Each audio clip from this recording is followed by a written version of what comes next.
علامہ میں صاحب پہلے کے جب بھی کسی بیانات نیک لوگوں کو دیکھتا تھا یا پھر تو میرے دل میں نا ایک چیز پیدا ہوتی تھی کہ اگر یہ میرے لیے دعا کر دے تو ہو سکتا ہے اللہ میری دعا قبول کر دے، ہو سکتا ہے میرے لیے راستے آسان ہو جائے۔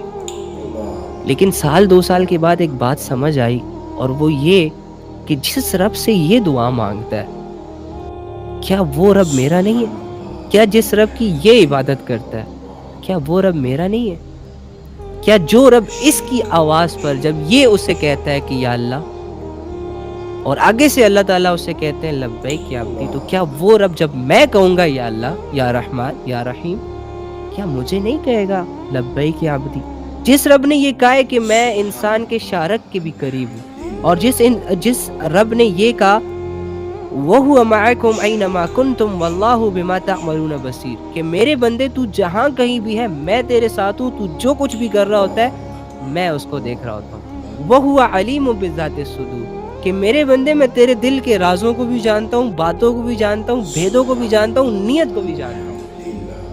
تو کیا یہ ساری آیتیں کچھ لوگوں کے لیے اللہ رب العزت نے اتاری ہے، یا پھر مسلمانوں کے لیے اتاری ہے، یا پھر پیغمبروں کے لیے اتاری ہے، یا ساری انسانیت کے لیے اتاری ہے؟ پھر چاہے وہ مذہب کے اعتبار سے مشرک ہو، کافر ہو، دہریہ ہو، یا جسامت کے اعتبار سے انسان ہو یا کوئی اور مخلوق ہو، جیسے کہ چیونٹی، جیسے کہ مچھلی، جیسے کہ پرندہ، اڑنے والا، رینگنے والا، کوئی بھی ہو سکتا ہے۔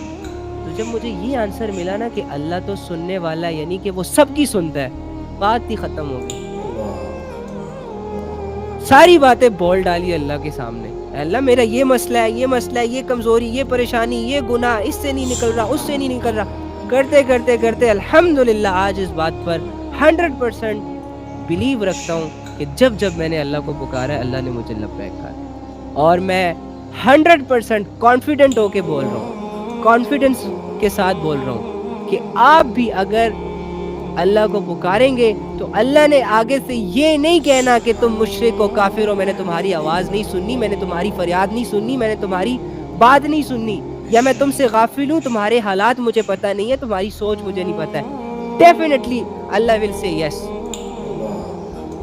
لبیک یا عبدی، میں حاضر ہوں، بولو کیا چاہیے؟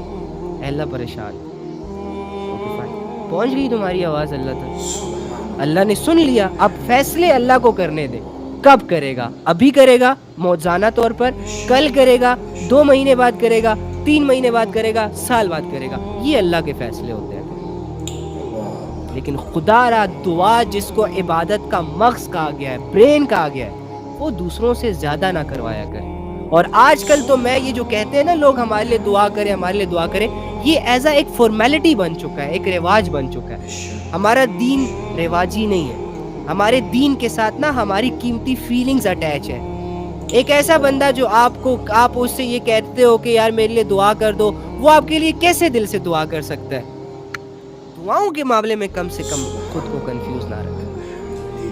گناہگار ہو، بدکار ہو، جو بھی ہو، مانگو خود اللہ سے، دل کی گہرائیوں سے مانگو۔ ایک انسان اپنے لیے کچھ نہیں مانگ رہا، وہ انسان دوسرے سے اپنے لیے منگوا رہا ہے، تو یہ عجیب نہیں ہو جائے گا؟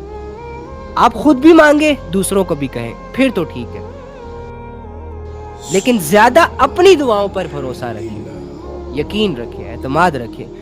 جب آپ کا کانفیڈنس لیول ہی لو ہوگا، جب آپ یہ سوچیں گے کہ اللہ میری دعائیں قبول نہیں کر رہا، تو کیا خاک تم اللہ کی عبادت کرو گے؟ انسان تو لالچی ہے، انسان کو تو جب تک کوئی پازیٹیو چیز نظر نہ آئے تب تک تو اس کی طرف نہیں جاتا۔ بے شک لوگ کہتے رہے، بہت بہت لیکچرز دیتے رہے، لیکن ایک انسان تو ایگزامپلز کے پیچھے رہتا ہے، معجزے دیکھتا رہتا ہے۔ تو جب آپ اللہ سے دعائیں کریں گے اور وہ دعائیں ان دعاؤں میں کچھ دعائیں قبول ہوں گی، پوری ہوں گی، تو آپ کو بھی یہ ریئلائز ہوگا کہ ہاں یار اللہ تو میری بھی سن رہا ہے، تو آپ کا جو کانفیڈنس لیول ہے وہ اوپر ہوگا، اور آپ اللہ رب العزت سے مانگتے ہی جائیں گے۔ ٹھیک ہے، تو توبہ کے معاملے میں کنفیوز نہیں ہونا، اور دعا کے معاملے میں کنفیوز نہیں ہونا، اور یہ سوچنا چھوڑ دے کہ اللہ صرف نیک لوگوں کی سنتا ہے، اللہ گنہگاروں ایسے کی۔ بیانات سننے کے لیے لائک اور سبسکرائب کریں۔